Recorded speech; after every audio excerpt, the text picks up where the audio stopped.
It's a great honor to have Prime Minister Starmer in the Oval Office. It's a very special place, and he's a special man. Well, he's there, Keir Starmer, in the White House with the US President, in the lion's den, if you like. And they had a lot to talk about, which means we have a lot to talk about on this episode of Newscast. Hello, it's James in the studio. And it's Lise in the studio. And it's another James in the studio. And it's the only Nick in the studio. Yes, and after all the build-up, it has finally happened. President Trump and the Prime Minister, Sir Keir Starmer, have met in the White House.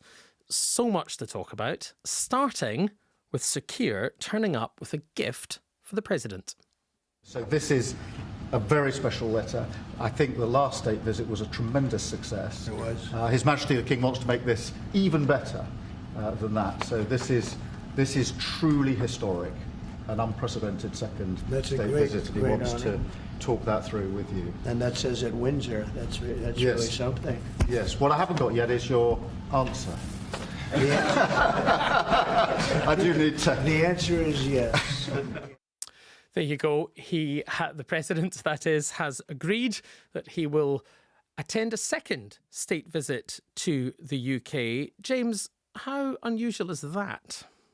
Yeah, no, it is unusual. But, you know, it's fairly expected. I mean, you know, if you think about it, what have we got to offer? We've got to offer, you know, the Democrats call it about playing the king. You know, they like sort of, you know, card game sort of analogies. And this is what they've done. They've played the king.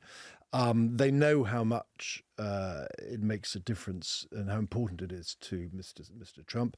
You know, they know, you know, I mean, I would have been surprised perhaps if they'd thrown in another Scottish golf course or something like that. That might have been excessive. But I think another state visit, I think the really interesting question is, where does he go on the state visit? Because the last time a US president stayed in Balmoral in Scotland or you have to go all the way back to Eisenhower. And that was a very, very brief, you know, unofficial, not a state visit, because the royal family gave Eisenhower a little sort of, I don't think it was quite a croft. It was like a little sort of holiday home as a sort of thank you for his wartime service. And he came on holiday there once to Scotland. And so, in other words, you have to go quite a long way back. For this kind of thing. So I think that, you know, I mean, look, it clearly worked. You saw how excited Mr. Trump was. Well, it was very much in the royal tradition, because here you are coming with a gift from the king to the man who loves himself, being presented as a king. That, you know, that fake Time magazine cover with King Trump, and he put it on his Trump Truth Social because he obviously loved it, from the king to the king. I mean, it was interesting. I was talking on Newsnight last night. I was saying, you know, what can Keir Starmer put on the table that will really improve the atmosphere after announcing that he was increasing defence spending? I said, of course, it's got to be a state visit invitation from the King to Donald Trump. And that's exactly what happened. It is interesting that the Prime Minister was laying it on really thick. That point that James was making, unprecedented, the Prime Minister said, to have a second state visit. That hasn't happened before. Very excited about that. But it will be quite interesting how the conversation between the two heads of state will go, because, of course, Donald Trump is the head of state in the United States. And I choose my words carefully because I'm sitting opposite the most famous Canadian working in the United Kingdom. Since Mark Carney left. Donald Trump would also like to be head of state of Canada, because he wants Canada to be the 51st state of the United States, which would mean that he would be head of state of Canada. Now, let me just work out who is the current head of state of Canada.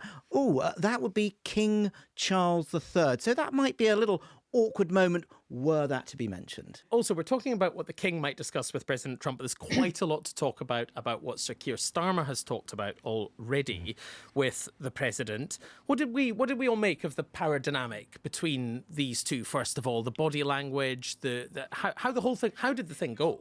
See, I wouldn't use power dynamic. This was highly personalised. That question, for example, someone rightfully asked, well, what do you two have in common? Very different political leanings, very different personality. One trusts Vladimir Putin, the other doesn't trust him an inch. What does President Trump say? We both love our country. You can't, the lowest common denominator. But it did show, though, how that is part of President Trump as well. He wanted to show just how strong his relationship, how warm his relationship was with the Prime Minister of Great Britain. He talked about endlessly about this special relationship going back so long, years and years and years. And you really got the signal from President Trump. He called Keir Starmer what a very nice guy. So he didn't find anything wrong to say. But, James, isn't the cold, hard truth of the matter here that what was actually on display is an asymmetric relationship between one country that is way more powerful than the other, and that Keir Starmer was the one desperate for this to go well and proffering gifts? Isn't it a reminder of the UK's place in the world versus the... Yeah, and I don't think we should be too shocked by that. The UK is a small country in Europe compared to, a superpower on the other side of the Atlantic. And that's just the obvious statement of fact.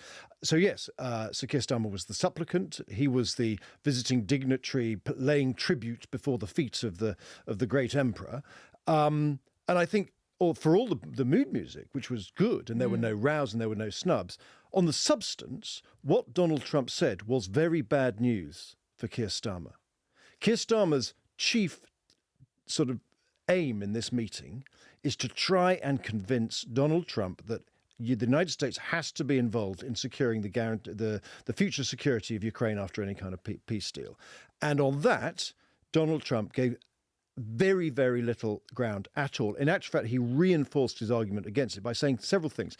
First of all, he trusts Vladimir Putin. He said it repeatedly. He trusts Vladimir Putin. He's known him for many years. He says he's not going to violate the deal once we've got a deal. That is Donald Trump's actual opinion. It's not a loose remark. It's not something that he can say about dictators and they walk back.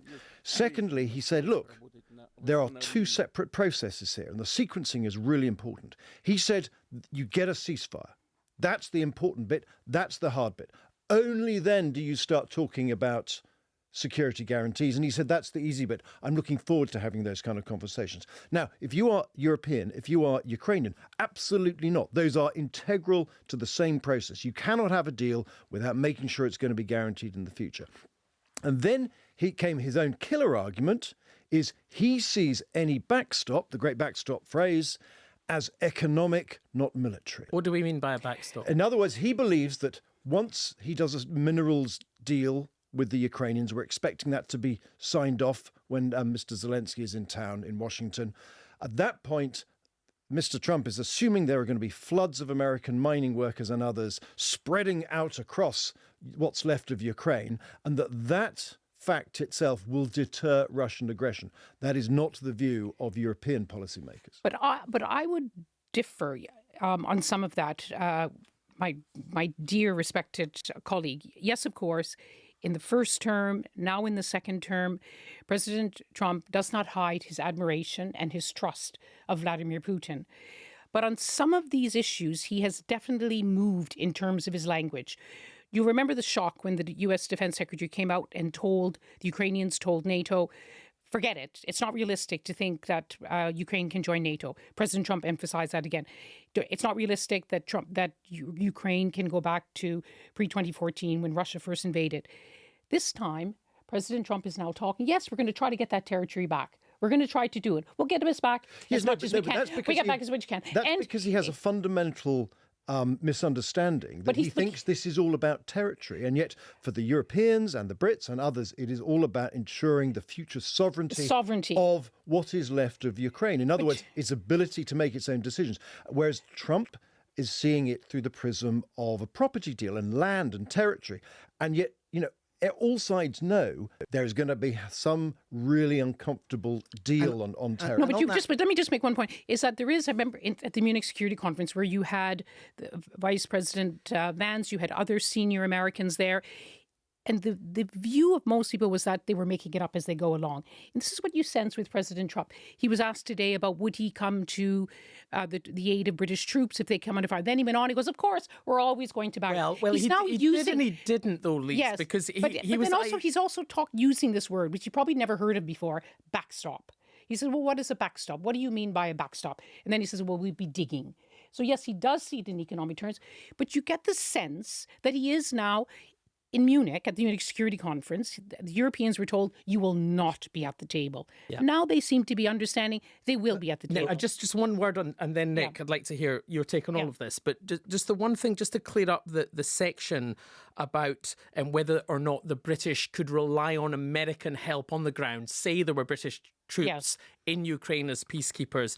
He did the very Trumpian, ambiguous thing. So he kept saying, oh, the British are great. They don't need much help. Your country's great, isn't it? Eventually said, in quite general terms, of course we would always come to the aid of the Brits if we had to. I didn't take that as a direct commitment to American boots on the ground in Ukraine at all. But didn't say no. He didn't say. I agree. I totally agree with you, Lise. Nick, what do you think? Shall I enter the great debate of our time, which is the Lees-James debate, which has been conducted very, very politely, if I may say. So Respectfully. very respectfully, if I may say so. In the Trump-Starmer tradition. That's the newscast way. But we need to see today's meeting in the context of a joint effort by Emmanuel Macron and Keir Starmer. They have been working hand in glove. For the last 10 days, they have been talking every single day. And what they want to land, the message they want to land, are security guarantees for Ukraine after a peace deal and a backstop. And on the substance on that, I'm going to incline in the James direction. What do they mean by that? What they mean is that the security guarantees would be provided principally in Ukraine by France and the United Kingdom, plus some other European nations, 30,000 troops on the ground if there is a peace deal. The backstop they would like from the United States is outside Ukraine. It's above Ukraine. It's air cover. It's satellites. It's firepower around Ukraine. And crucially, because you'd have forces from neighbouring countries, from the Baltic countries, from Poland, going into Ukraine under this, what we would like is for the United States to bolster its troops that are already in Europe, move troops from Germany to Poland to the Baltic states to make up for those troops that are in Ukraine. And it looks like Donald Trump is nowhere near that. His idea of a backstop is we will have great American companies in there taking the minerals. That's your security guarantee. And our view is that having a bunch of businesses in Ukraine is no good against Vladimir Putin, who, as Keir Starmer said on the plane, coming over, if we don't get a proper security guarantee, he will come again. Right, quite a lot of other bits and pieces to discuss. And look, let's not get ahead of ourselves. They were going into their meeting. We're talking as if it's all done. This was the bit at the start where the cameras get to usually a couple of minutes. And with President Trump, you always get much longer because he seems to love taking the questions at the start. They were only going into their meeting, and later there will be a press conference after we've recorded this. So let's just be clear, we're not quite there yet. However, let's listen to one of the moments that so far at least feels, at least to me, I don't know if you'll all agree, perhaps one of the most jaw-dropping moments, which came from a question asked by our very own Chris Mason. Mr. President, do you still think that Mr. Zelensky is a dictator? Did I say that? I can't believe I said that. Next question. Do you still think President Zelensky is a dictator? And he says, did I say that? I can't believe I said that. Well, fact check, he did say it. He said, a dictator without elections. Zelensky better move fast or he's not going to have a country left. What did we all think of that? I think, you know, that criticism they make about us, which of course is shocking, where they say journalists always believe the last person they spoke to. Remember those old days when they used to say, that was before fact checking. Maybe President Trump has a bit of that after talking to Vladimir Putin. It was all about Zelensky, the dictator. Zelensky needs to have elections. It was very much the Kremlin talking points. Now he's had a meeting with President Macron. He's about to go into a meeting with Sir Keir Starmer. And suddenly he's rolling back. For me, that press conference, a lot of it was about rolling back and rolling forward with new ideas. Notwithstanding, I agree with these two gentlemen. On the main point, he still has a very worrying perspective for European and for Ukrainian nation. I think what it illustrated is the correct strategy of Keir Starmer and the British government not to get involved in those kind of slagging matches between various people and loose words, because of the entire possibility that they could be walked back and about to turn, as we've just seen on the. So it confirmed that strategy and just stay out of that kind of. Well, not get involved in a slagging match, but the Zelensky dictator line was the absolute turning point for Downing Street. because it was at that moment they decided to do two things. One, as you say, James, not get into a slanging match, but two, absolutely make clear that is not our view. And what did Keir Starmer do? He had a conversation with President Zelensky, came back and said he's the duly elected president of Ukraine, and it's quite right that they're not holding elections because there's a war going on, just as we didn't hold any elections in this country between 1935 and 1945. But the crucial point was he didn't go on telly and do this.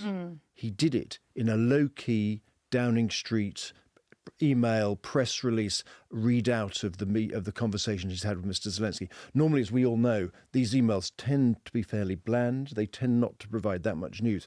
This is one of those rare ones that did. In other words, the reproof was sotto voce. But it does interestingly raise the point about whether is Donald Trump possibly wholly briefed in these areas? Because the other day he said with great confidence that Vladimir Putin would be absolutely delighted to have European troops on the soil of Ukraine. Sergei Lavrov came out, I think it was 2 days ago, said absolutely no way. But that wasn't the question of briefing.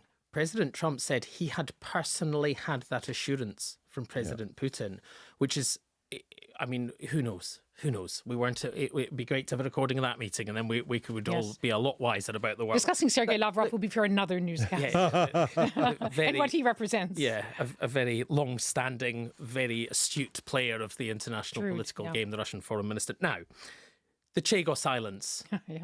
This is a potential area for significant and serious disagreement between London and Washington, and yet that didn't seem to happen. Who would like to explain?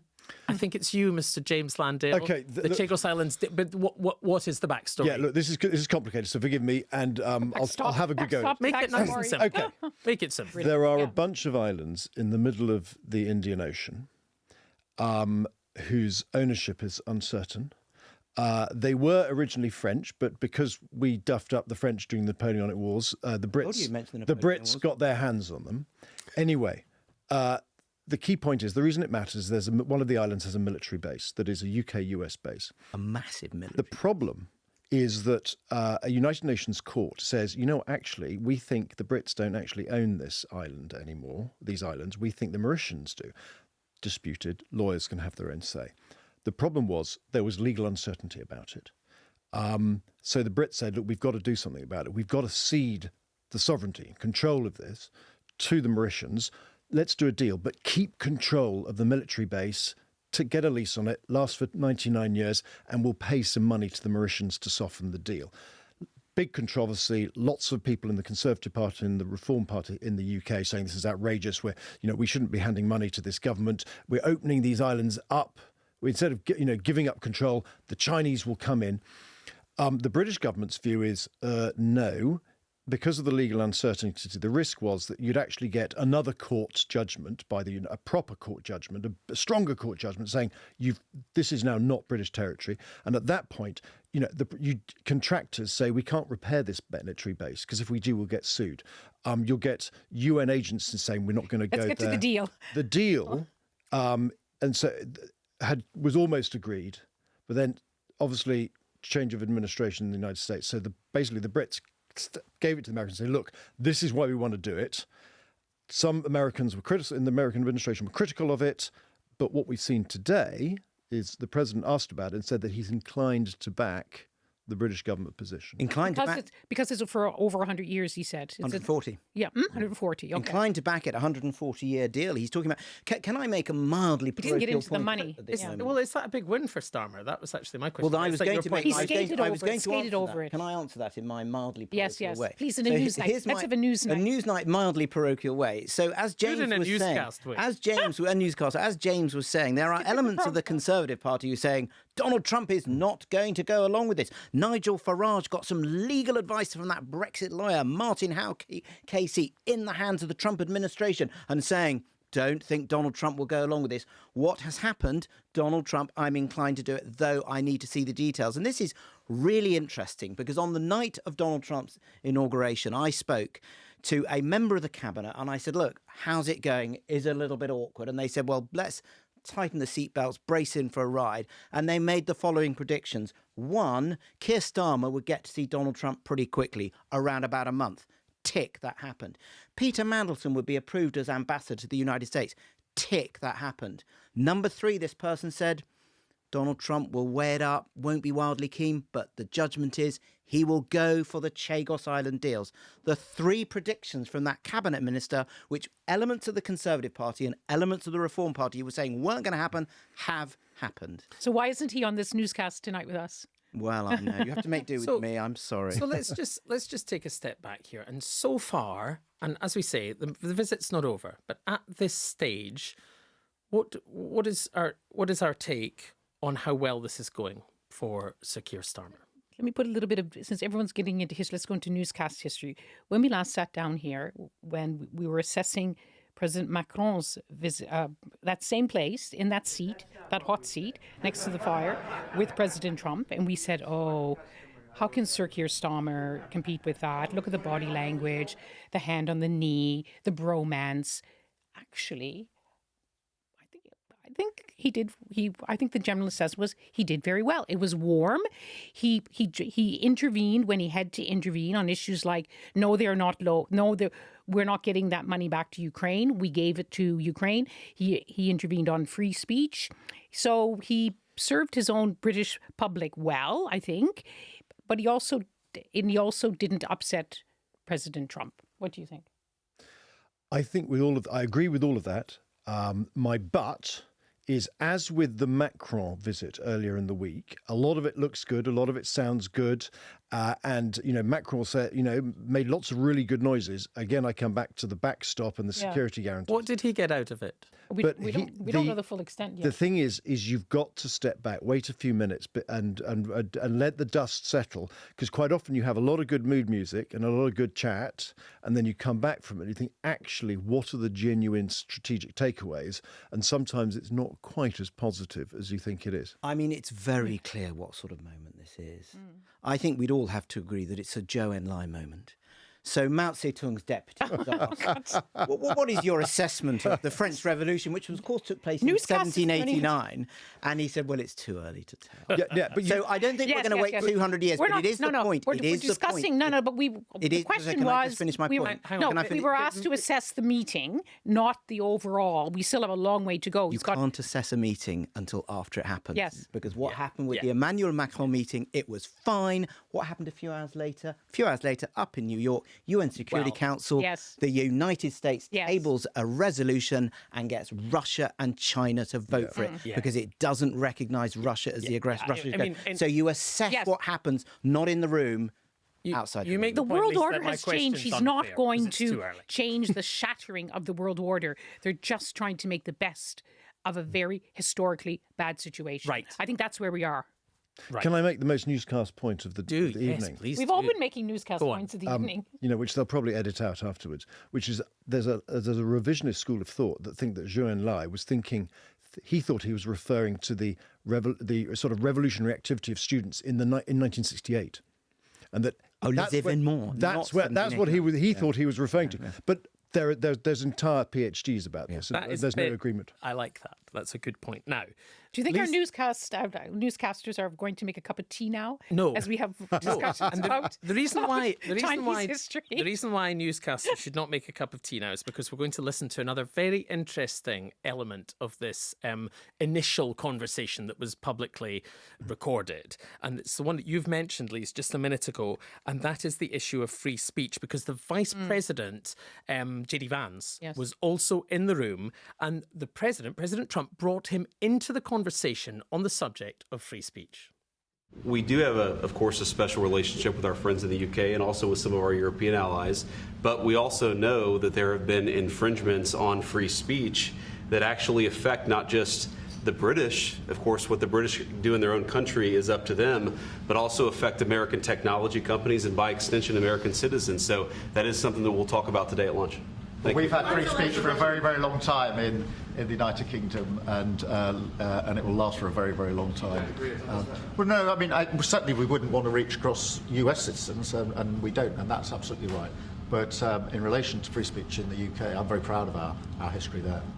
Was that, Nick, the firmest pushback from the Prime Minister against something that happened in that room, do you think? I think we can say that at that moment, Sir Keir Starmer found his inner Emmanuel Macron. That was a full Macronian put-down, physically, the eyes absolutely looking at the vice president and literally knocking him back.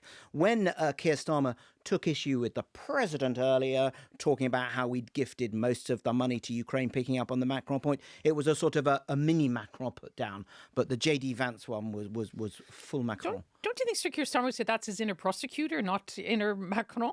Well, he would probably say it's the inner prosecutor, but taking on the Vice President of the United States after that speech in Munich is quite a thing to do. Here's my question about that, which is, I thought what was interesting was J.D. Vance's reference to American business, to big tech.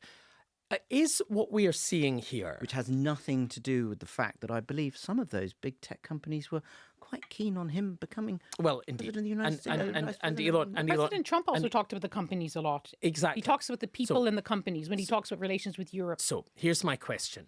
When we see all of this activity from the United States, encouraging in some respects of the administration the far right in Europe, when we see them also criticising Europe in terms of tariffs, or indeed imposing tariffs on the European Union, when we see them criticising free speech because, as was explained there, their view is that it impinges on the ability of some big American tech companies in particular to make money, is the connecting thread running through US policy here actually the amount of money that big tech can make for America? Is it that simple and self-interested? I wonder what you think.